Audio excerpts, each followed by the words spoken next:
بسم الله الرحمن الرحيم. طبعا دي رسالة للكلب اللي اسمه إبراهيم عيسى، بيتجرأ على القرآن الكريم، بيتجرأ على دين ربنا. إن الدين عند الله الإسلام، غصب عنه وعن ميتين أمه وعن أهله وعن عيلته. إن الدين عند الله الإسلام. مادام انت عندك الجرأة كده برحمك ان انت يعني تتجرأ على المسلمين وعلى دين ربنا سبحانه وتعالى، اتجرأ على المسيحيين، اتجرأ على اليهود، اتجرأ على اي دين تاني. احنا مش عارفين هو دينك ايه انت اساسا. انا لا اعتقد ان انت مسلم، يعني ما تتكلم ان انت مسلم دي لا يمكن. تمام. اما تقعد تقول اللي يؤمن اما كل واحد احرار، برحمك يا ابن الكلب.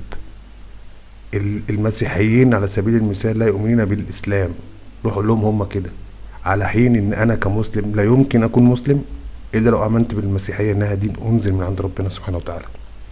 اليهودية نفس الكلام، لا يؤمنون بالمسيحية ولا بالإسلام، على حين ان انا كمسلم لازم اؤمن ان المسيحية واليهودية هم ديانات انزلت من عند ربنا سبحانه وتعالى.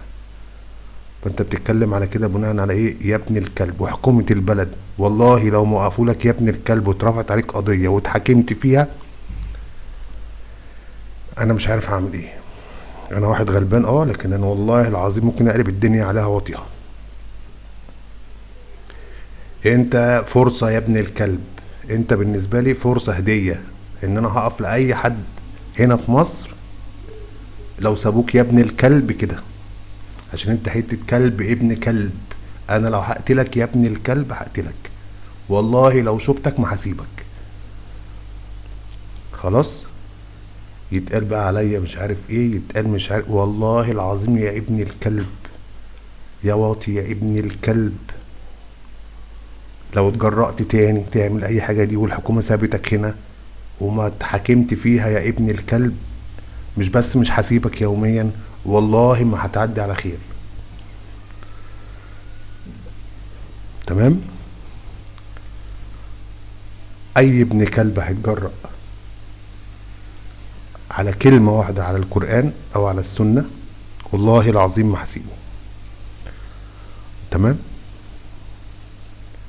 انا مسلم، مسلم فقط، لا سني ولا شيعي ولا مسلم، لكني اتبع سنة النبي عليه الصلاة والسلام، لكن اسمي مسلم بس، اتبع سنة النبي عليه الصلاة والسلام. تمام.